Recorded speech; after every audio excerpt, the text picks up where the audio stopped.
رضوی صاحب کی نظریں ملبے کا جائزہ لے رہی تھی اور خاموشی کے باوجود میں ان کی ذہنی کیفیت کا اندازہ کر سکتا تھا۔ دوسرے لوگوں کو تشویش تھی، ان کو پریشانی بھی تھی اور غصہ بھی تھا۔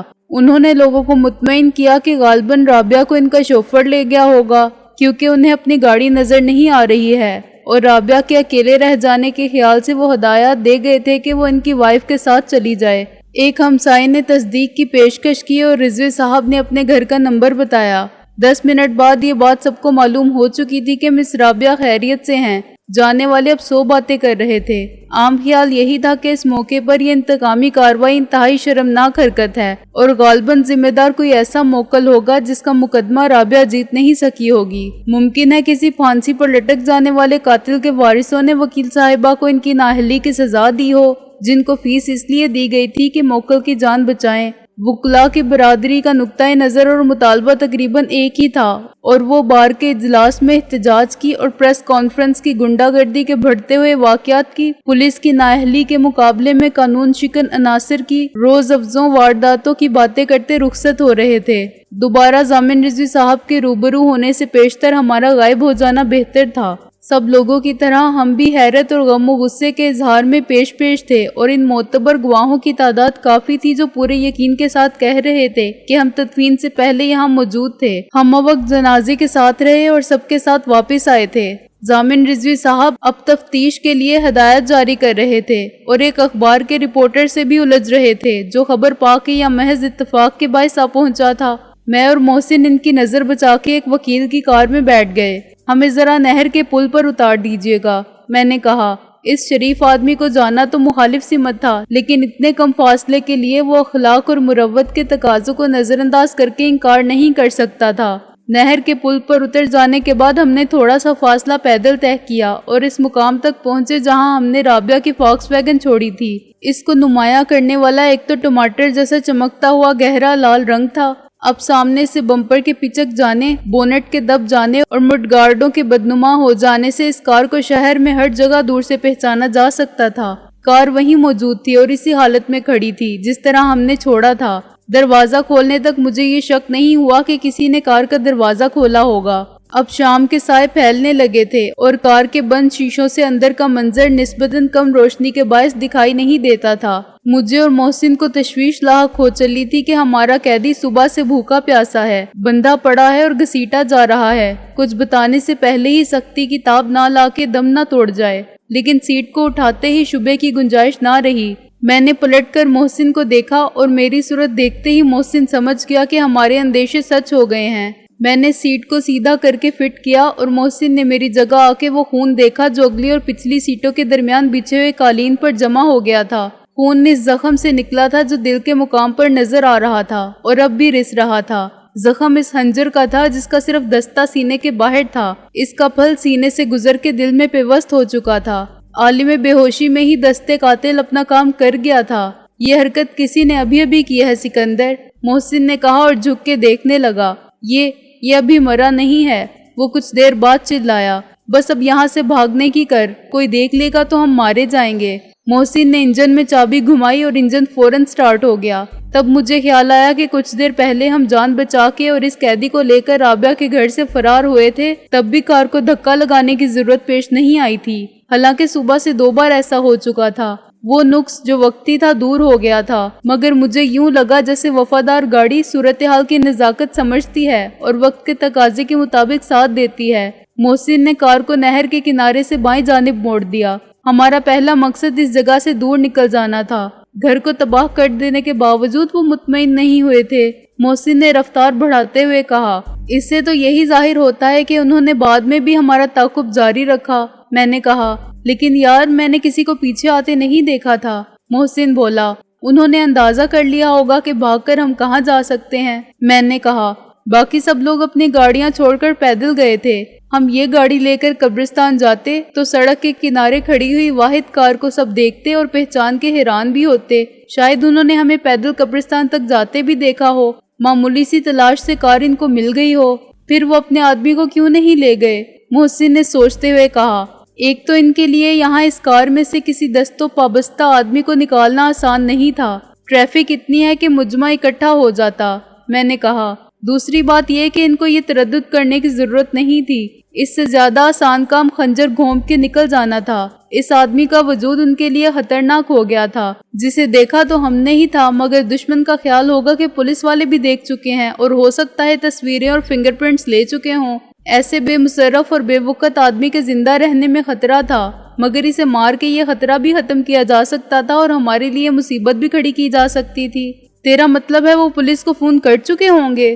محسن نے چونک کر کہا کہ فلاں جگہ گاڑی میں لاش پڑی ہے۔ دشمن کو بے وقوف سمجھنا بے وقوفی ہے محسن، اتنے تجربات کے بعد بھی ان کی فطرت کا اندازہ کرنے میں غلطی نہیں کرنی چاہیے۔ اگر ہم وہاں سے فرار نہ ہوتے تو ذرا سی دیر میں پولیس پہنچ جاتی، ہم کیا وضاحت کرتے؟ سارا زمانہ دیکھ چکا ہے کہ صبح سے ہم یہ گاڑی لیے پھر رہے ہیں، ہم کیا بتاتے کہ باندھ کر قتل کرنے کے بعد ہم یہ لاش کہاں لے جانا چاہتے تھے اور ہم نے اسے کیوں مارا؟ او مائی گاڈ، ہم تو اس شخص کا نام بھی نہیں جانتے، محسن نے کہا۔ ذرا دیکھو ہمارے پیچھے کوئی ہے؟ ہمارے پیچھے کوئی نہیں تھا، چنانچہ میں نے محسن کو سڑک کے کنارے گاڑی روک لینے کے لیے کہا۔ سڑک پر سے کبھی کبھار کوئی گاڑی گزر جاتی تھی، ورنہ سڑک ویران ہی تھی۔ میں نے اور محسن نے اس شخص کو اٹھا کے باہر نکالا اور کار کے پیچھے زمین پر لٹا کر اس کی رسیاں کھولی۔ وہ قریب المرگ تھا اور لمبے لمبے سانس لے رہا تھا۔ میں دوڑ کر نہر تک گیا اور دونوں ہاتھ کے پیالے میں پانی بھر لایا۔ ایک کار میرے پیچھے سے گزر گئی، کسی نے کار کے پیچھے کا منظر نہیں دیکھا۔ میں نے زخمی شخص کے حلق میں پانی ٹپکایا اور باقی اس کے منہ پر گرنے دیا۔ وہ کراہنے لگا اور 2-4 مرتبہ سر کو ادھر سے ادھر جھٹکنے کے بعد اس نے نیمبو آنکھوں سے ہمیں دیکھا۔ دیکھو میری بات سنو، میری آواز آ رہی ہے نا؟ میں نے جھک کر کہا۔ اس شخص نے بمشکل تمام اقرار میں سر ہلایا۔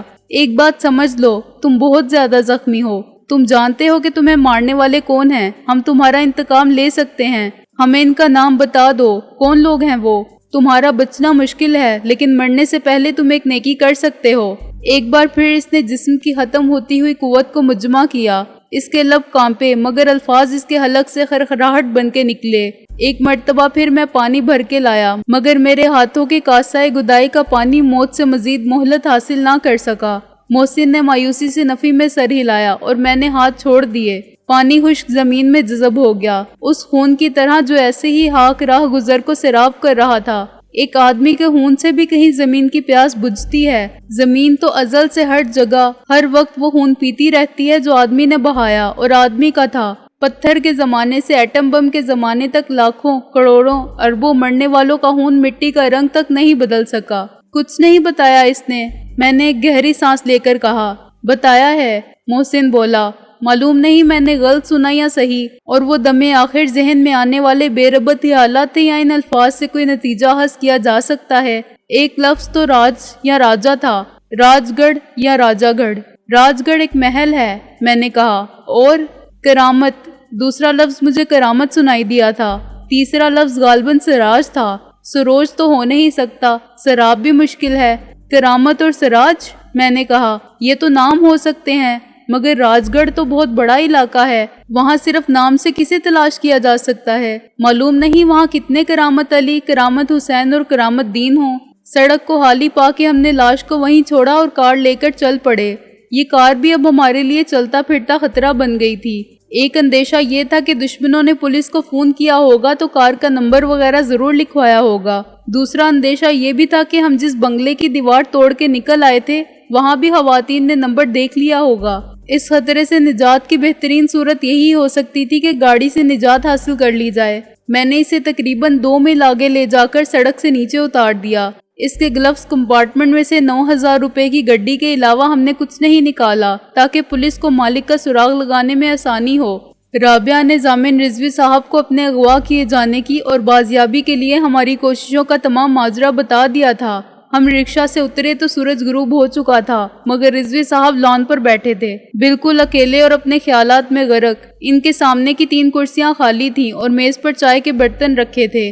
انہوں نے ہمیں بتایا کہ رابعہ آرام کر رہی ہے اور بہتر ہوگا اگر ہم اسے مزید پریشان کرنے کی بجائے ہاتھ منہ دھو کے یا غسل کر کے چائے کے لیے حاضر ہو جائیں۔ چائے کا تو بہانہ تھا، وہ ہمیں جھاڑ پلانا چاہتے تھے جس کے ہم مستحق تھے۔ چنانچہ میں نے اور محسن نے سعادت مندی سے جی کہا اور اندر چلے گئے، مگر نہانے دھونے کے بجائے رابعہ کے پاس جا پہنچے۔ اس وقت رضوی صاحب سے کہنا مشکل تھا کہ وہ رابعہ کی کار کے چوری ہونے کی رپورٹ لکھوانے میں ہماری مدد کریں۔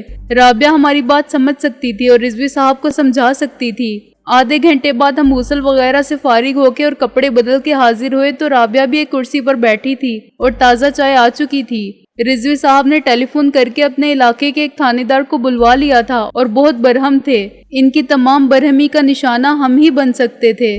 وہ خوب گرجے برسے، مذاق بنا لیا ہے قانون کو، ہیرو ہو گئے ہیں کل کے لونڈے، صرف فلمیں دیکھ دیکھ کے۔ ہم نے جھک ماری ہے، کیا ضرورت تھی معاملات کو اپنے ہاتھ میں لینے کی؟ وہ خط اگر فوراً پولیس کے حوالے کر دیا جاتا تو لیبارٹری میں کوئی نہ کوئی اسے پڑھ لیتا، معلوم ہو جاتا کہ یہ کیا سٹنٹ ہے، سب دھڑ لیے جاتے۔ کیا ملا تررحمان بننے سے؟ رابعہ کا گھر تباہ ہو گیا، ایک سکینڈل کھڑا ہو گیا، کل اخبارات میں سنسنی خیز سرخیاں بھری پڑی ہوں گی، تحقیق و تفتیش کرنے والے جھک مارتے رہیں گے، ہم جانتے بوجھتے حقائق کی پردہ پوشی کریں گے، آئندہ کے لیے نوٹ کر لو۔ ایک ASI نے مودبانہ سلوٹ مار کے ہماری جان بخشی کرا دی۔ رضوی صاحب کو خاموش ہونا پڑا۔ یہ ہماری خوش قسمتی تھی کہ آخری رپورٹ جو چوری کے بارے میں تھی 2:10 پر درج کی گئی تھی۔ رابعہ کی کار کی چوری کی رپورٹ کا وقت 3 بجے کے قریب لکھا گیا۔ کار جنازہ اٹھ جانے کے بعد رضوی صاحب کے گھر کے دروازے پر سے چوری ہوئی تھی۔ دوسرے واقعات بعد میں پیش آئے تھے۔ رپورٹ خود مس رابعہ نے لکھوائی تھی۔ ASI نے رابعہ کے دستخط لیے، سلوٹ کیا اور رخصت ہو گیا۔ ایک اور جھوٹ، رضوی صاحب نے چراغ پا ہو کے کہا، یہ چکر بڑا غلط ہے۔ ایک جھوٹ کو چھپانے کے لیے 10 جھوٹ بولنے پڑتے ہیں، اور کبھی نہ کبھی ایک جھوٹ پکڑا جاتا ہے تو جھوٹ کا پورا قلعہ ریت کی دیوار کی طرح گر پڑتا ہے۔ وہ بولتے رہے۔ میں اور محسن یہ سوچتے رہے کہ جب رضوی صاحب کو معلوم ہوگا کہ کار میں قتل ہوا ہے اور جو خون اس میں سے ملا ہے وہ اسی شخص کا ہے جس کی لاش نہر کے کنارے پڑی تھی، تب کیا ہوگا؟ میں نے بہتر سمجھا کہ یہ بات ان سے چھپانا اپنی پوزیشن کو ان کی نظر میں بھی مشتبہ بنانے کے مترادف ہوگا، اور ہمیں ان کی مدد کی آئندہ بھی ضرورت تھی۔ میں نے ہمت کر کے اس بدقسمت شخص کے انجام کے بارے میں بتا دیا۔ آئی سی، انہوں نے کچھ دیر خاموش رہنے کے بعد کہا، کیا یہ بہتر نہ ہوتا کہ تم اس شخص کو لے کر نہر کی طرف بھاگنے کی بجائے کسی ہسپتال لے جاتے؟ شاید اس کی جان بچ جاتی اور پولیس کو وہی بتا دیتے جو سچ تھا۔ اس کی جان بچنے کا امکان ہوتا تو ہم یہ حماقت واقعی نہ کرتے۔ میں نے کہا، لیکن ہمارے سچ سے نقصان کسے ہوتا؟ اور فرض کیجئے وہ شخص ہوش میں آ کے ہمارے خلاف بیان دے دیتا، مرنے والے کا بیان سچ سمجھا جاتا ہے، قانون ہم پر فرد جرم عائد کر دیتا۔ رابعہ کے اغوا کی کہانی بھی سنسنی خیز صحافت کو فروغ دینے والے نمک مرچ لگا کے چھاپتے، زیب داستان کے لیے بھی بہت کچھ ملاتے اور رائے کا پہاڑ بنا دیتے۔ میں یا آپ کس کس کی تردید کرتے، کس کس کو حد تک عزت کا نوٹس دیتے، اور کیا یہ اسکینڈل نجی زندگی کے علاوہ رابعہ کی پیشہ ورانہ ساکھ کو ختم نہ کر دیتا؟ میرا کیا ہے، مجھ پر ایک قتل کا الزام پہلے سے ہے، دشمن ویسے بھی میرے پیچھے لگے ہوئے ہیں، اور آپ یہ نہیں کہہ سکتے کہ یہ دشمن میں نے خود پیدا کیے ہیں۔ حقیقت حال سے واقف ہونے کے باوجود آپ سمجھتے ہیں کہ میری مدد سے آپ کی نیک نامی متاثر ہوگی تو صاف بتا دیجئے، میں اپنا سامان اٹھا کے کہیں اور چلا جاتا ہوں۔ میری بات کا خاطر ہوا اثر ہوا۔ ضامن رضوی صاحب کھڑے ہو گئے۔ چلتے چلتے انہوں نے میرے کندھے پر تھپکی دی۔ تم نوجوان، جوشیلے اور جذباتی ہو، میری بات کا یہ مطلب ہرگز نہیں تھا۔ میں تم سے یہ بھی نہیں کہہ سکتا کہ جاؤ جو دل چاہے کرو، میں تمہارے ساتھ ہوں، میری بھی کچھ مجبوریاں ہیں، قانونی، اخلاقی اور گھریلو، بس ان کا لحاظ کرو، اور مجھے کچھ نہیں کہنا ہے۔ وہ جانے کے لیے مڑے اور پھر رکے۔ یہ غلام علی کون ہے؟ 2 مرتبہ فون آ چکا ہے اس کا، تم سے کوئی ضروری بات کرنا چاہتا ہے۔ میرا ایک دوست ہے، میں نے اٹھتے ہوئے کہا، میں خود بات کر لیتا ہوں۔ اندر جا کے میں نے غلام علی کے کیمسٹ بھائی کی دکان کا نمبر ملایا۔ انعام کیمسٹ، کسی نے کہا، مجھے مسٹر غلام علی سے بات کرنی ہے۔ میں نے کہا، میں سکندر بخت بول رہا ہوں۔ اچھا جی، بڑا اچھا ہوا آپ نے فون کر لیا، بھائی جان پھر آئے بیٹھے تھے آپ سے بات کرنے کے لیے۔ سکندر صاحب، چند سیکنڈ بعد غلام علی نے پھٹتے جذبات سے لرزتی ہوئی آواز میں کہا، مجھے وہ سب مل گیا ہے۔ اچھا، بڑی خوشی کی بات ہے۔ میں نے ضامن رضوی صاحب کو موجود پا کے گول مول بات کی۔ کل پھر کہاں مل رہے ہو؟ جہاں آپ کہیں سر، میں تو آج ہی حاضر ہو جاتا مگر آپ سے بات ہی نہ ہو سکی۔ ہاں بھائی، وہ ہماری ایک عزیز ہیں، ان کی والدہ کا انتقال ہو گیا تھا، سارا دن وہیں گزر گیا۔ خیر کل گارڈنیمیا میں آ جاؤ۔ ہاں، شام کا وقت رکھ لو یا صبح کا، 11 بجے ٹھیک رہے گا۔ اگرچہ اس کے بعد غلام علی نے ریسیور رکھ دیا تھا مگر میں نے ظاہر کیا کہ بات جاری ہے۔ ہاں، اچھا کل ہی چلے جاؤ گے؟ ایک آدھ دن اور ٹھہر جاتے یار، گنجائش نہیں؟ پھر تو مجبوری ہے۔ میں نے ریسیور رکھ دیا۔ رضوی صاحب مطمئن ہو کے جا چکے تھے۔ انہیں یقین آ گیا تھا کہ غلام علی واقعی کوئی ایسا دوست ہے جو رخصت ہونے سے پہلے آخری ملاقات کرنا چاہتا ہے۔ میں باہر آیا تو رابعہ اندھیرا ہو جانے کے بعد بھی وہیں بیٹھی تھی اور اکیلی تھی۔ محسن کہاں گیا؟ میں نے بیٹھتے ہوئے کہا، لیکن رابعہ نے کوئی جواب نہیں دیا۔ وہ چپکے آنسو بہا رہی تھی۔ الفاظ کی تسلی بے معنی تھی۔ اس سے نہ نقصانات کی تلافی ہو سکتی تھی اور نہ دل کے درد کو درما ملتا تھا۔ وقت کے یہ زخم وقت کی سچائی سے ہی مندمل ہو سکتے تھے۔ چنانچہ میں خاموش بیٹھا رہا۔ یہ خاموشی بھی لا تعلقی یا بے حسی نہیں تھی، رفاقت اور غم گساری کے، ایک دوسرے کے دکھ کو سمجھنے اور اپنانے کی خواہش کے اور ذہنی ہم آہنگی کے احساس نے ہمیں جذبات کے زبان میں بات کرنا اور سمجھنا سکھا دیا تھا۔ یہ زبان صدا نہیں، سکوت مانگتی تھی، جس میں دل کا ہر خیالی وسیلہ اظہار کے بغیر دوسرے کے دل میں اتر جائے۔ بقول شاعر، میں نے یہ جاننا کہ گویا یہ بھی میرے دل میں ہے والی بات ہو۔ میری ایک مجبوری یہ بھی تھی کہ میں بات کرتے ہوئے ڈرتا تھا۔ اگر میں کہتا کہ رابعہ مجھے معاف کر دو، تمہارے ساتھ جو کچھ ہوا اس کا ذمہ دار میں ہوں، میں نے وہ خط تمہارے پاس پہنچایا تھا جس نے ہمیں ذہنی اور جسمانی اذیت میں مبتلا کیا، تمہاری عدم موجودگی میں تمہاری ماں مر گئی، اور ابھی جستِ حاکی اپنی ابدی قیامگاہ تک بھی نہیں پہنچا تھا کہ وہ گھر نہ رہا جس میں اس کی زندگی کا سب سے طویل اور عزیز دور گزرا۔ اس سب کی سزا مجھے ملنی چاہیے تھی، نہ کہ تمہیں۔ تو رابعہ کہتی کہ سکندر، کیا نعوذ باللہ تم دعویٰ کر رہے ہو کہ میرا نوشتہ تقدیر تمہاری تحریر تھا یا تم اس کو بدلنے پر قادر تھے؟ کیا میں فرض کر لوں کہ تمہاری نیت کے خلوص میں کھوٹ ہے اور تم میرے خیر خواہ نہیں تھے؟ معافی مانگ کے تم مجھے اور دکھی دیکھنا نہیں چاہتے تو ایسی فضول باتیں کیوں سوچتے ہو؟ میں نے کہا، احساس کے عذاب سے میں کیسے نجات پاؤں؟ وہ بولی، کوئی بات کرو، کب تک چپ بیٹھے میری صورت دیکھتے رہو گے؟ اس نے اب اپنے آنسو سمیٹ لیے تھے۔ تم نے کچھ سوچا ہے رہائش کے مسئلے پر؟ میں نے کہا، سوچا تھا، لیکن رضوی صاحب نے مجبور کر دیا کہ مت سوچو۔ وہ بولی، وہ مجھے اس گھر سے نہیں جانے دیں گے، اس سے بہتر کوئی صورت نہیں ہو سکتی۔ میں نے کہا، یہاں تم محفوظ رہو گی، جب یہ تفتیش وغیرہ ختم ہو جائے گی اور حالات معمول پر آ جائیں گے تو میں اس گھر کا ملبہ صاف کروا دوں گی۔ وہ بولی، ایک نہ ایک دن میں وہاں پھر اپنا گھر بناؤں گی، بنا تو کل بھی سکتی ہوں، لیکن ابھی اس کی ضرورت نہیں ہے۔ ہاں، میں نے پھر زبان خاموشی میں کہا، جب اس کی ضرورت پیدا ہوگی تو میں بھی تمہارا ساتھ دوں گا، وہ تمہارا نہیں ہمارا گھر ہوگا۔ اس رات میں اور محسن لائٹ آف کیے اپنے اپنے بستر پر خاموش لیٹے رہے۔ ہم اپنے اپنے خیالات کے جنگل میں بھٹک رہے تھے، مگر اس کے باوجود ایک دوسرے کے ساتھ تھے۔ مجھے معلوم تھا کہ محسن کیا سوچ رہا ہے، اور محسن کو یہ بتانا ضروری نہیں تھا کہ میرے خیالات کا دھارا کس سمت میں بہہ رہا ہے۔ صرف ایک بار میں نے کہا تھا، یار سگریٹ ختم ہو گئے، اور محسن نے کہا تھا، ہاں یار سگریٹ ختم ہو گئے۔ ہم دونوں ایک ساتھ اٹھے اور باہر آ گئے۔ نصف شب کی چاندنی اپنا جادو جگا رہی تھی، مگر میرا تصور ویرانوں میں بھٹک رہا تھا۔ مجھے چاندنی ایک قبر کے مرجھائے ہوئے پھولوں پر نظر آئی۔ میں نے چاندنی کو ایک جلے ہوئے مکان کے کھنڈر پر روتے دیکھا۔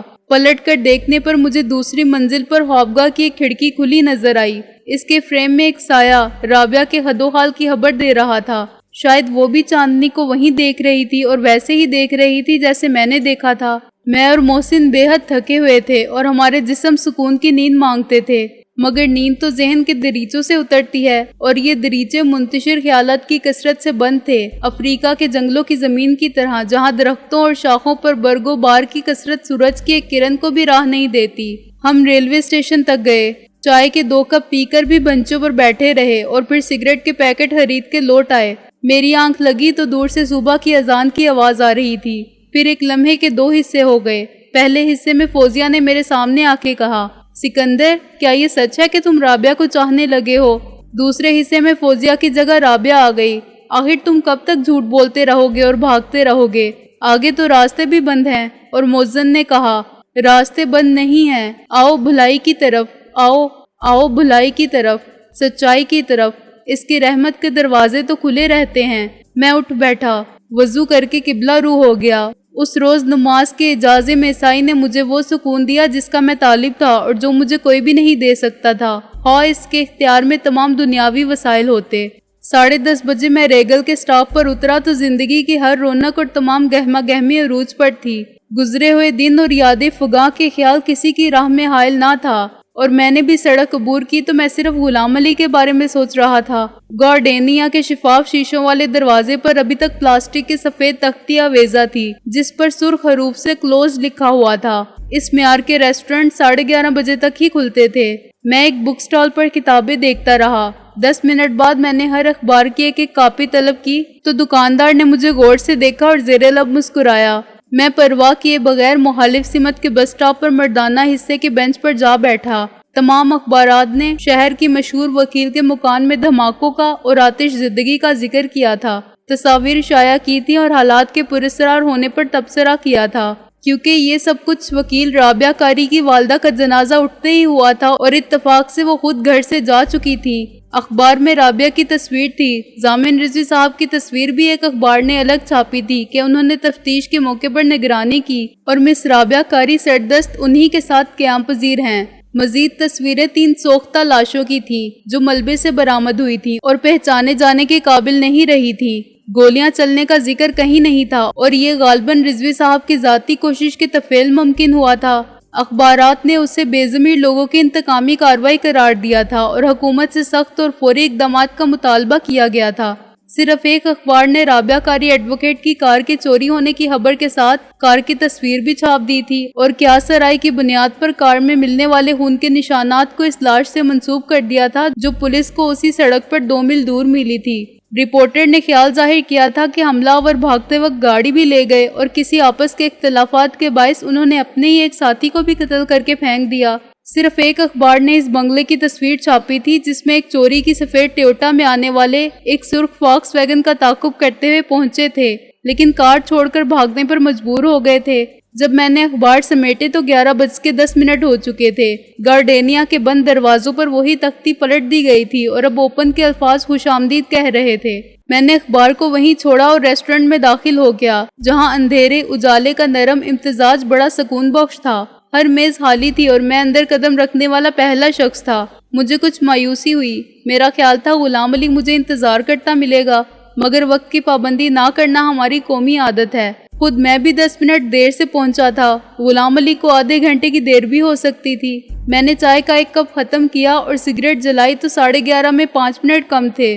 میری نظر شیشوں سے گزر کے مال روڈ کی ٹریفک پر چلی گئی اور اچانک میں نے غلام علی کو دیکھا۔ وہ سڑک پار کرنے کے لیے ایک بس کے گزر جانے کا انتظار کر رہا تھا۔